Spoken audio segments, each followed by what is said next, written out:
So this is the example of parameterized constructor. So here you can see that I have declared the class create a class, and class name is employee, and here I have declared a constructor, and my constructor name is, constructor name is same as the class name. So here this is the constructor declaring a parameterized constructor, and inside this constructor I have passed two parameters, which is named as named constructor, first name, and for the second one is age.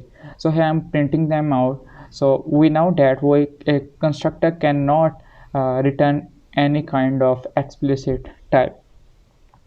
So here, after creating my class, and inside this class we have declared a constructor or create a constructor, and here I am creating an object, and this object is used to this object is basically is creating with the help of constructor.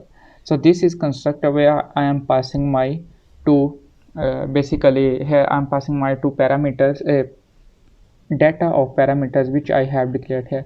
So the first one is Harry. Harry is basically the parameter which I have passed here for the value of name parameter, and the 25 is actually the age which I have declared here. So this is the constructor which is named as parameterized constructor.